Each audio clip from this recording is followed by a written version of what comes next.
You are listening to Toronto's only pure metal show, The Red Switch. No two albums sound the same, but it's all the same BTBAM that sodomites of planet Earth have come to love. Did you, from the start, from when you came into the picture, roughly know how you wanted the band's sound to progress, or how much of it was a natural, growing process where even what you create surprises you?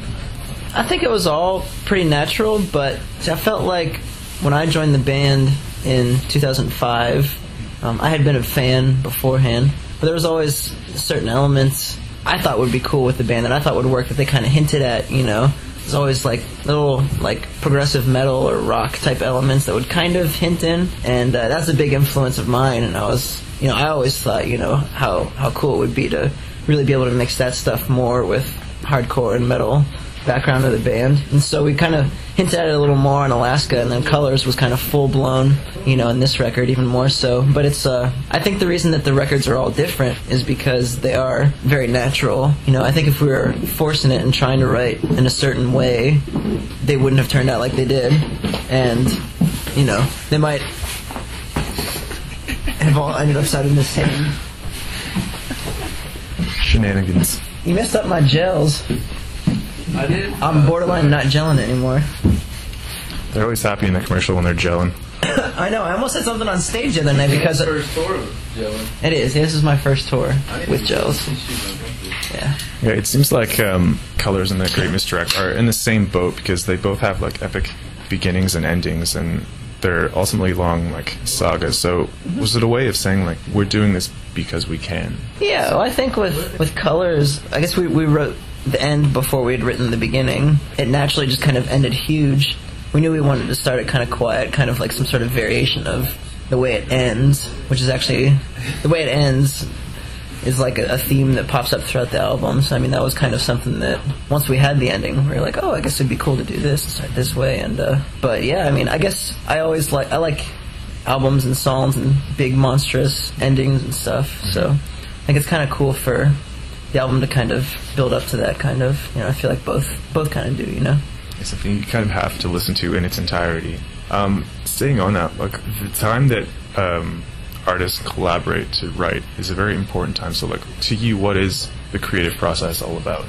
Just basically hearing what everyone else is doing and kind of getting inspired by what they're doing, or kind of sifting through riffs and trying to see what works best with parts. But ultimately it's all of us sitting in our bedrooms separately for hours and days, and then coming together and being like, oh hey, check this out, oh cool, I have this and this would go with that, and blah blah blah, could do this in a different feel, or it's basically just so whenever we're writing and we're being super creative, we work really really fast and bounce ideas off each other really fast, and songs get put together really quick when we're really in the bubble and feeling it. So I think for me that's what it's all about. I love that a lot. In Canada, there's certain parts of the country where metal is just really lively and booming. It's a lot of energy. Montreal is one of them. What is it about North Carolina that makes it so outstanding in terms of that kind of thing? I'm not sure. Is it super outstanding still? It was in the late 90s, in the heyday, North Carolina metalcore or whatever. I don't know. I don't know what about our surroundings really. It's probably something in the water. Yeah. I'm from Pennsylvania anyways, I wouldn't know. In progressive metal, songs tend to be a bit longer. Not always, but yeah. I noticed in The Great Misdirect, the new album, the transitions tend to be a little bit smoother. I'm also hearing a lot of influences the Mars Volta, Tom Waits, and Queen, and that kind of thing coming in. Yeah. Would you like to see other artists incorporate different styles into their music? Oh yeah, that's one thing where it's I love the really old progressive rock bands. Old Genesis is some of my absolute favorite stuff ever with Peter Gabriel.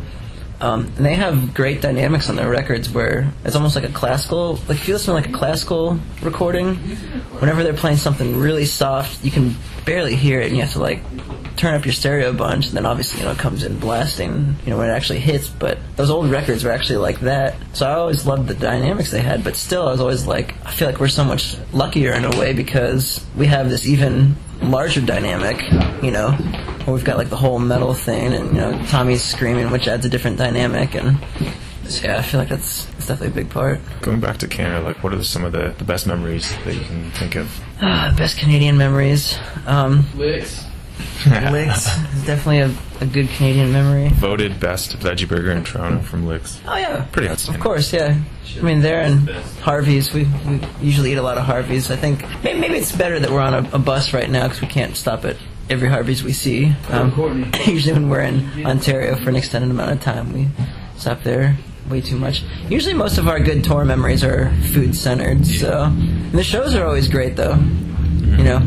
I remember, I feel like it's been a while since we came here and headlined. I think the last time we did, it was just us and another band, our friends from St. Louis, Live by Mistake. Nice. And we ended up playing pretty much 2 sets, I think, while we were up here. We did we did like all the colors and then just other stuff. Yeah, that was pretty brutal. They're instrumental now, which is kind of cool.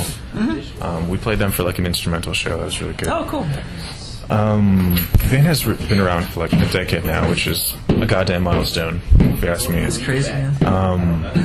You've been on many like headlining tours and such. I'm wondering, how often does it happen where, you know, you're either headlining or whatever, and you're sitting there watching the opening band, which tends to be from whatever town you're in, and you're thinking like, damn, these guys are really good. Like the local bands? Yeah. Rarely. Almost never. The only one local band that sticks out is this band called Iris, EYRIS, that was from Macon, Georgia.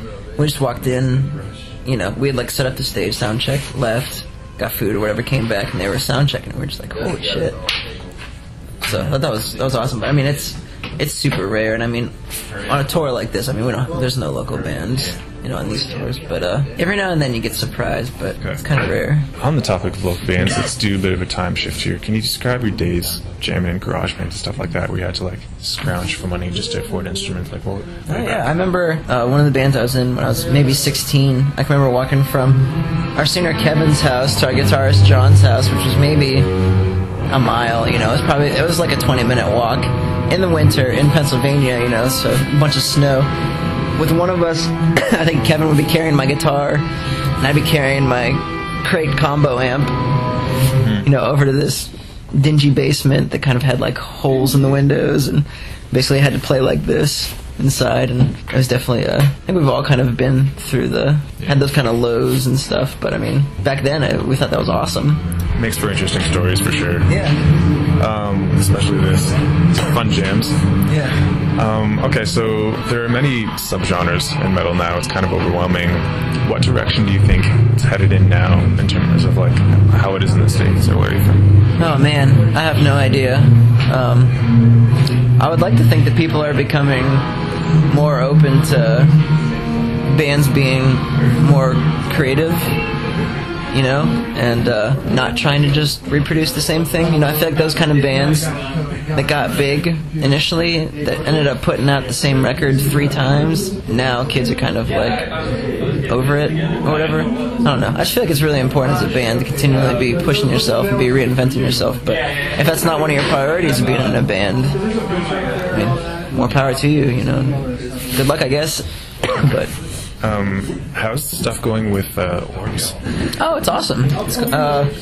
We recorded a record like this time last year, and just because of our busy schedules and contractual things, it hasn't come out yet, but it will this summer, hopefully. We did a short tour like this past August. That was kind of fun on the East Coast. Like a year. Wow. Yeah. All right. My last question is, do you think I'm cool? Yes, absolutely. Very nice. All right. That's all I got, man. Any final thoughts? No. Toronto rules. Sweet. Thank you very much. Maple Leafs. Not. Maple Leafs. Yeah.